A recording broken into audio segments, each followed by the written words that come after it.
ಒಬ್ಬ ಕಲಾವಿದ ಮಾತುಗಳನ್ನ ಆಡ್ತಾನೆ, ಮಾತುಗಳನ್ನ ಎಸಿತಾನೆ. ಇದೆರಡನ್ನು ಬಹಳ ಸರಿದೂಗಿಸ್ಕೊಂಡು ಯಾವಾಗ್ಲೂ ತೆರೆ ಮೇಲೆ ಬರುವಂತ ರಾಧಿಕಾ ನಾರಾಯಣ್ ಅವರು ಈಗ ವೀರಕಂಬಳ ಖುಷಿಯಲ್ಲಿ ಇದ್ದಾರೆ. ವೀರಕಂಬಳ ನಮ್ಮ ನೆಲದ ಕತೆ, ನಮ್ಮ ಸೊಗಡಿನ ಕತೆ. ಆ ಒಂದು ಸಂಭ್ರಮವನ್ನ ನಮ್ಮ ಜೊತೆ ಹಂಚ್ಕೊಳ್ತಾ ಹೋಗ್ತಾರೆ. ನಾವ್ ಯಾವಾಗ್ಲೂ ಹೇಳ್ತಾ ಇರ್ತೀವಿ ಬಾಯಿ ಮಾತಲ್ಲಿ, ನಮ್ಮವರ ಸಿನಿಮಾಗಳು ಹೆಚ್ಚಾಗ್ಬೇಕು, ಈ ತರ ಪ್ರೆಸೆಂಟೇಶನ್ಗಳು ಬರಬೇಕು ಅಂತ.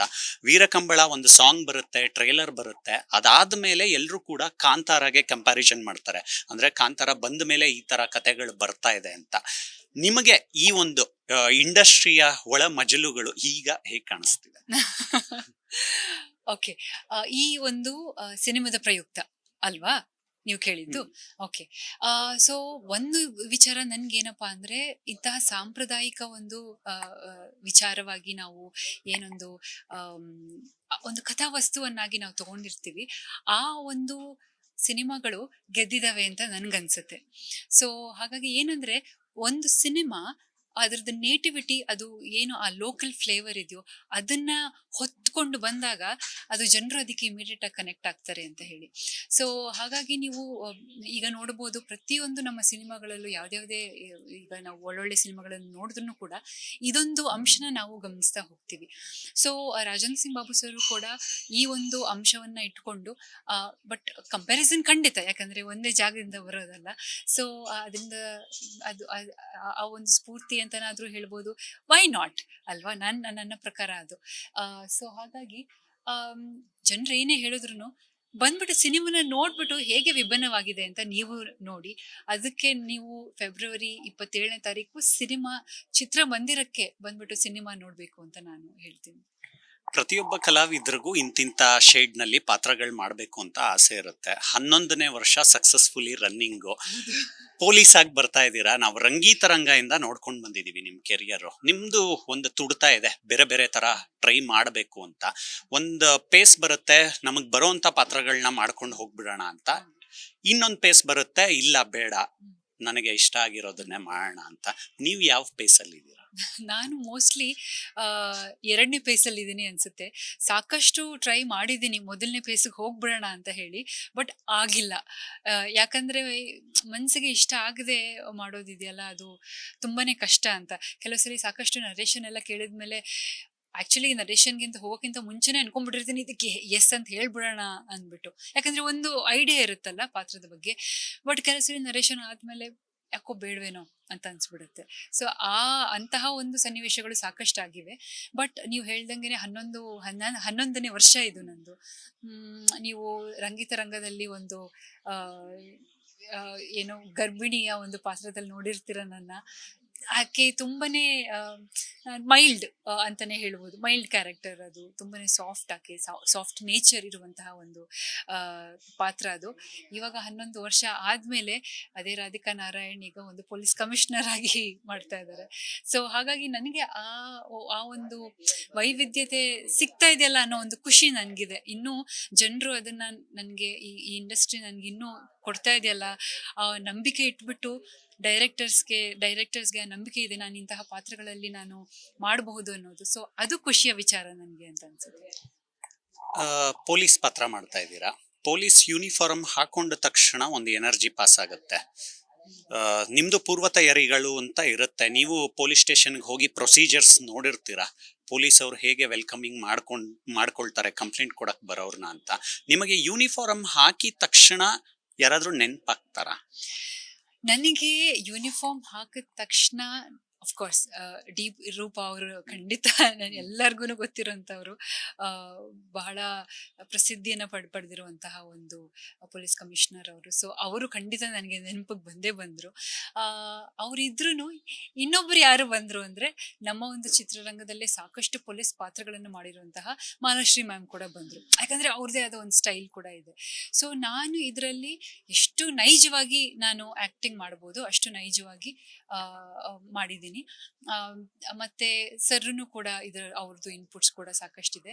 ಬಟ್ ನೀವು ಹೇಳ್ದಂಗೆನೆ ಒಂದು ಯೂನಿಫಾರ್ಮ್ ಹಾಕೊಂಡ್ ಕೂಡ್ಲೆ ಅದರಲ್ಲಿ ಬರುವಂತಹ ಒಂದು ಎನರ್ಜಿ ಆಗಿರ್ಬೋದು, ಆ ಗಾಂಭೀರ್ಯ ಆಗಿರ್ಬೋದು, ಅದೆಲ್ಲ ನಿಜನೇ ಅದು. ಎಲ್ಲರಿಗೂ ಎಲ್ಲ ಆಕ್ಟರ್ಗೂ ಒಂದು ಕನ್ಸಿರುತ್ತೆ, ಒಂದು ಪೊಲೀಸ್ ಆಫೀಸರ್ ಪಾತ್ರ ಮಾಡ್ಬೇಕಪ್ಪ, ಅಥವಾ ಒಂದು ಲಾಯರ್ ಪಾತ್ರ ಮಾಡಬೇಕು, ಅಥವಾ ಡಾಕ್ಟರ್ ಪಾತ್ರ ಮಾಡಬೇಕು ಅಂತ ಹೇಳಿ. ಸೊ ಐ ಥಿಂಕ್ ಒಂದು ಆಕ್ಟರ್ಗೆ ಇದೇ ಒಂದು ಅದೃಷ್ಟದ ವಿಚಾರ, ಇಂಟ್ರೆಸ್ಟಿಂಗ್ ವಿಚಾರ ಅನ್ಸುತ್ತೆ. ನಾವು ಎಲ್ಲ ಪಾತ್ರಗಳನ್ನು ನಾವು ಆಗ್ಬಹುದು ಅಂತ ಹೇಳಿ. ಸೊ ಹಾಗಾಗಿ ಈ ಪೊಲೀಸ್ ಕಮಿಷನರ್ ಪಾತ್ರನೂ ನನ್ಗೆ ಅಷ್ಟೇ ಖುಷಿ ಕೊಟ್ಟಿಲ್ಲ. ಡೆಡ್ಲಿ ಆದಿ ಅವ್ರನ್ನ ಇಷ್ಟು ವರ್ಷಗಳ ಕಾಲ ನೋಡಿದೀವಿ. ಅವರ ಜರ್ನಿ ನೋಡ್ತಾ ನೋಡ್ತಾ ನಮಗೆ ಆಡಿಯನ್ಸ್ ಆಗಿ ಕೆಲವು ಪ್ರಶ್ನೆಗಳು ಬರುತ್ತೆ. ಅಂದ್ರೆ ಒಂದು ಗೆಲುವು ಸಿಗ್ಬೇಕು, ಬೇರೆ ಬೇರೆ ತರ ಪಾತ್ರಗಳನ್ನ ಪೋರ್ಟ್ರೇ ಮಾಡುವಂತ ಕೆಪಾಸಿಟಿ ಇರುವಂತ ಆಕ್ಟ್ರು ಅಂತ. ನಿಮ್ಮ ಅವರ ಒಟ್ಟು ಜರ್ನಿ ಹೇಗಿತ್ತು ಈ ಸಿನಿಮಾದಲ್ಲಿ? ಆ ಕೆಲವು ಹೌದು. ಈ ಎರಡು ನಾನು ವಹಿಸಿರುವಂತಹ ಪಾತ್ರ ಮತ್ತು ಅವರ ಪಾತ್ರ ಕೂಡ ಇದರಲ್ಲಿ ಏನು ಕೆಲವು ಕೆಲವು ಸನ್ನಿವೇಶಗಳಲ್ಲಿ ಕಾಣಿಸ್ಕೊಂಡಿದ್ದಾವೆ ಒಟ್ಟಿಗೆ. ಹಾಗಾಗಿ ನನಗೆ ಅವ್ರ ಜೊತೆ ಒಂದು ಅಭಿನಯ ಮಾಡಿರೋದು ಖುಷಿಯ ವಿಚಾರ. ನೀವು ಹೇಳ್ದಂಗೆನೆ ಸಾಕಷ್ಟು ಒಳ್ಳೆಯ ಆಕ್ಟರ್ ಅವರು. ಸೊ ಅವರು ಇನ್ನೂ ಜಾಸ್ತಿ ಫಿಲ್ಮ್ಸ್ ಅಲ್ಲಿ ಬರ್ಬೇಕು ಅನ್ನೋ ಒಂದು ನನಗೂ ಕೂಡ ಆಸೆ ಇದೆ. ರಾಜೇಂದ್ರ ಸಿಂಗ್ ಬಾಬು ಸರ್ ಜೊತೆ ಕೆಲಸ ಮಾಡೋದು ಒಂದು ಕಲಿಕೆಯ ಪ್ರೋಸೆಸ್ ಅಂತ ಹೇಳ್ಬೋದು. ಏನೆಲ್ಲ ಕಲ್ತ್ರಿ ನೀವು? ಒಂದು ಏನಪ್ಪಾ ಅಂದ್ರೆ ಆ ಪ್ಯಾಷನ್ ಇದೆಯಲ್ಲ ಅವ್ರದ್ದು. ವೆದರ್ ಹೇಗೆ ಇರ್ಬೋದು, ನಾವು ಆಕ್ಚುಲಿ ನನ್ನ ಒಂದು ಶೂಟಿಂಗ್ ಸ್ಕೆಡ್ಯೂಲ್ ಇದ್ದಿದ್ದು ಸಮ್ಮರ್ ಟೈಮಲ್ಲಿ ಅದಿದ್ದು, ಮತ್ತೆ ಇದು ಉಡುಪಿಲಿ. ಸೊ ನಿಮ್ಗೆ ಆ ಒಂದು ಹೇಗೆ ಇರುತ್ತೆ ಅಲ್ಲಿದು ವೆದರ್ ಅಂತ ಬೆವರು ಇಳಿತಾ ಇರುತ್ತೆ. ಇಂತಹ ಒಂದು ಸನ್ನಿವೇಶದಲ್ಲೂ ಅವರು ಎನರ್ಜಿನ ಕಳ್ಕೊಳ್ದೆ ಒಂದು ಚಿತ್ರನ ಹೇಗೆ ಒಂದು ನಿರ್ದೇಶಕರಾಗಿ, ಒಂದು ಹಿರಿಯ ನಿರ್ದೇಶಕರಾಗಿ ಹೇಗೆ ಅದನ್ನ ನಿರ್ವಹಿಸ್ತಿದ್ರು, ಅದನ್ನ ನೋಡಿ ನನಗೆ ತುಂಬಾನೇ ಖುಷಿ ಆಗ್ತಾ ಇತ್ತು. ಅವ್ರನ್ನ ನೋಡಿ ಆ ಸ್ಫೂರ್ತಿನೂ ಕೂಡ ನಾನು ಪಡ್ಕೋತಾ ಇದ್ದೆ. ಯಾಕಂದ್ರೆ ಇಂತಹ ಒಂದು ವಯಸ್ಸಲ್ಲೂ ಕೂಡ ಅವರು ಅಷ್ಟು ಆಕ್ಟಿವ್ ಆಗಿರೋದನ್ನ ನೋಡಕ್ಕೆ ನಮ್ಗೆ ಸಾಕಷ್ಟು ಕಲಿಯಕ್ಕಿದೆ. ಅದನ್ನ ನೋಡ್ಬಿಟ್ಟು ಆ ಪ್ಯಾಷನ್ ಇರ್ಬೋದು, ಮಾಡ್ಬೇಕು ಅನ್ನೋ ಛಲ. ಸೊ ಸ್ವಲ್ಪ ಡಿಲೇ ಆದ್ರೂ ಕೂಡ ನಾವು ರಿಲೀಸ್ ಮಾಡ್ತಾ ಇದೀವಿ. ಅದು ಒಂದೀಗ ಚಿತ್ರನ ರಿಲೀಸ್ ಮಾಡೋದು ಅದು ಸಣ್ಣ ವಿಚಾರ ಏನೂ ಅಲ್ಲ. ಸೊ ಹಾಗಾಗಿ ಎಲ್ಲ ಒಂದು ಇಡೀ ತಂಡನ ಒಟ್ಟಿಗೆ ಸೇರಿಸಿ ಈ ಒಂದು ವೀರಕಂಬಳ ಒಂದು ಜೋಶಿಂದ ಬರ್ತಾ ಇದೀವಿ ನಾವು. ಅದು ಖುಷಿ ಆಗುತ್ತೆ ನನಗೆ. ನಿಮಗನ್ಸತ್ತಾ, ನೀವು ಇಷ್ಟು ವರ್ಷ ನೋಡಿದೀರಾ ಇಂಡಸ್ಟ್ರಿನ, ಅನಲೈಸ್ ಮಾಡ್ಕೊಳ್ತಾ ಇರ್ತೀರಾ, ಬೇರೆ ಬೇರೆ ಸಿನಿಮಾಗಳು ಯಾವ ರೀತಿ ಬರ್ತಾ ಇದೆ ಅಂತ ನೋಡಿರ್ತೀರಾ. ಪ್ಯಾನ್ ಇಂಡಿಯನ್ ಅಪ್ರೋಚ್ ಬಂದ ಮೇಲೆ ಕಂಟೆಂಟ್ ಡ್ರಿವನ್ ಸಿನಿಮಾಗಳ ಒಂದು ಶೈಲಿ ಬೇರೆ ಆಯ್ತು ಅಂತ? ನನಗನ್ಸುತ್ತೆ, ಇದು ನನ್ನ ಅನಿಸಿಕೆ. ನೀವು ಒಂದು ಲೋಕಲ್ ಫ್ಲೇವರ್ ಇಟ್ಕೊಂಡು ಮಾಡಿದ್ರೆ ಅದು ಎಲ್ಲರಿಗೂ ಇಷ್ಟ ಆಗುತ್ತೆ ಅಂತ. ಯಾಕಂದ್ರೆ ನಾವು ಸಾಕಷ್ಟು ಈ ವಿಚಾರಗಳನ್ನ ನೋಡಿದ್ವಿ. ಒಂದು ಕಾಂತಾರ ಒಂದು ಫುಲ್ ಈ ನಮ್ಮ ಕಂಟ್ರಿಲೇ ಫುಲ್ ಅದು ಸದ್ದು ಮಾಡಿದೆ ಅಂದ್ರೆ ಬೇರೆಯವ್ರಿಗೂ ಅದು ಇಷ್ಟ ಆಗಿದೆ ಅಂತ. ಅಂದ್ರೆ ಏನಾಗುತ್ತೆ ಅಂದ್ರೆ ಒಂದು ಲೋಕಲ್, ಒಂದು ನೇಟಿವ್ ಲ್ಯಾಂಗ್ವೇಜ್ ಅಲ್ಲಿ ಏನೇನು ನೇಟಿವಿಟೀಸ್ ಇದೆ ಅನ್ನೋದನ್ನು ಪರಿಚಯ ಮಾಡ್ದಂಗಾಗುತ್ತೆ, ಜನರಿಗೂ ಅದು ಇಷ್ಟ ಆಗುತ್ತೆ. ಸೊ ಅವರ ಒಂದು ಈಗ ಒಂದು ಪ್ರದೇಶದಲ್ಲಿ ಅವರ ನೇಟಿವಿಟಿ ಏನಿದೆ ಅದಕ್ಕೂ ಕೂಡ ಅವ್ರು ಕನೆಕ್ಟ್ ಆಗ್ತಾ ಹೋಗ್ತಾರೆ. ನಮ್ದ್ರಲ್ಲೂ ಕೂಡ ಇದಿದೆ, ನಾವು ಕೂಡ ಈ ತರ ಮಾಡ್ತೀವಿ ಅನ್ನೋ ಒಂದು ಚಿರಪರಿಚಿತ ಒಂದು ಮನೋಭಾವ ಬರುತ್ತೆ. ಸೊ ಹಾಗಾಗಿ ನನ್ಗನ್ಸುತ್ತೆ ಕಾಂಟೆಂಟ್ಗೆ ಎಷ್ಟು ಲೋಕಲ್ ಆಗುತ್ತೋ ಅಷ್ಟು ಇದ್ರೂ ಓಕೆ. ಬಟ್ ಕಾಂಟೆಂಟ್ಗೆ ಮಹತ್ವ ಕೊಟ್ಟಾಗ ಜನರು ಅದನ್ನ ಸ್ವೀಕಾರ ಮಾಡ್ತಾರೆ ಅಂತ ಹೇಳಿ. ಇದಕ್ಕೆ ರಂಗಿತರಂಗ ಬಿಟ್ಬಿಟ್ಟು ಬೇರೆ ಯಾಕಂದ್ರೆ ನಾವು ಯಾರನ್ನು ಜನರು ನೋಡಿರ್ಲಿಲ್ಲ ನಮ್ಮನ್ನ. ಸೊ ಎಲ್ಲರದು ಎಲ್ಲ ಆಕ್ಟರ್ಸ್ನು ಮೊದಲನೇ ಚಿತ್ರ, ಅದನ್ನ ಇಷ್ಟು ಒಳ್ಳೆ ರೀತಿಯಲ್ಲಿ ಸ್ವೀಕಾರ ಮಾಡಿದ್ರು ಅಂದ್ರೆ ಖಂಡಿತ ಕಾಂಟೆಂಟ್ಗೆ ಇಂಪಾರ್ಟೆನ್ಸ್ ಇದ್ದೇ ಇರುತ್ತೆ. ಪರ್ಸನಲಿ ತೆರೆಗೆ ನೀವು ಬಂದು ತುಂಬಾ ದಿನ ಆಯ್ತು, ಒಂದು ಸ್ವಲ್ಪ ಗ್ಯಾಪ್ ಆಯ್ತು. ಪ್ರೇಕ್ಷಕರಿಗೆ ನಿಮ್ಮ ಕರೆಯೋಲೆ ಏನಾಗಿರುತ್ತೆ? ಸೊ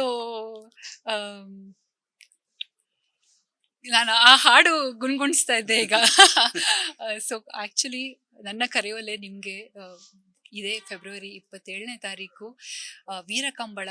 ನನಗೆ ಮನಸ್ಸಿಗೆ ಹತ್ತಿರವಾಗಿರುವಂತಹ ಚಿತ್ರ ಇದು. ಯಾಕಪ್ಪ ಅಂದ್ರೆ ಇದು ತುಳುನಾಡಿನ ಒಂದು ಸಂಸ್ಕೃತಿ ಮತ್ತೆ ಅದರ ಒಂದು ಏನು ಜನಪದ ಒಂದು ಸಂಪ್ರದಾಯಗಳಿದೆ ಅದನ್ನೆಲ್ಲ ಹೊತ್ಕೊಂಡು ಮಾಡಿರುವಂತಹ ಚಿತ್ರ. ಸೊ ಹಾಗಾಗಿ ನನಗೆ ತುಂಬಾನೇ ಖುಷಿ ಕೊಟ್ಟಿರುವಂತಹ ಚಿತ್ರ. ರಾಜೇಂದ್ರ ಸಿಂಗ್ ಬಾಬು ಸರ್ ಅವರ ಒಂದು ನಿರ್ದೇಶನ. ಸೊ ಎಲ್ಲರೂ ಈ ಒಂದು 2 ವಿಚಾರಕ್ಕಾಗಿ, ಮತ್ತೆ ಆದಿತ್ಯ ಅವರು ಕೂಡ ಕಾಣಿಸ್ಕೋತಾರೆ. ಸಾಕಷ್ಟು ಒಳ್ಳೊಳ್ಳೆ ತುಳುನಾಡಿನ ಒಳ್ಳೊಳ್ಳೆ ಆಕ್ಟರ್ಸ್ ಕೂಡ ಇದರಲ್ಲಿ ಇದ್ದಾರೆ. ಮಾಡಿದ್ದಾರೆ. ಸೊ ಒಂದು ಒಳ್ಳೆಯ ಕಥಾವಸ್ತುವನ್ನ ಇಟ್ಕೊಂಡು ನಾವು ಮಾಡಿರುವಂತಹ ಚಿತ್ರ. ನನ್ನ ಒಂದು ಡಿಫ್ರೆಂಟ್ ಪಾತ್ರದಲ್ಲೇ ನೀವು ನೋಡಿರ್ತೀರಾ. ಸೊ ದಯವಿಟ್ಟು ಈ ಚಿತ್ರಮಂದಿರದಲ್ಲಿ ಬಂದ್ಬಿಟ್ಟು ನೋಡಿ ಅಂತ ನಾನು ಕೇಳ್ಕೊತೀನಿ. All the best. ವೀರತ್ವ ಜಾಸ್ತಿ ಆಗಿರ್ಲಿ ಹೀಗೆ Thank you. ಯಾವಾಗ್ಲೂ. ಇವಿಷ್ಟು ನಟಿ ರಾಧಿಕಾ ನಾರಾಯಣ್ ಅವರ ಹೊಸತನದ ಒಂದು ವೀರಕಂಬಳದ ಮಾತುಕತೆ. ಕ್ಯಾಮ್ರಾ ಪರ್ಸನ್ ಪವನ್ ಜೊತೆ ಮಾವಳಿ ಕಾರ್ತಿಕ್, ಕರ್ನಾಟಕ ನ್ಯೂಸ್ ಬೀಟ್.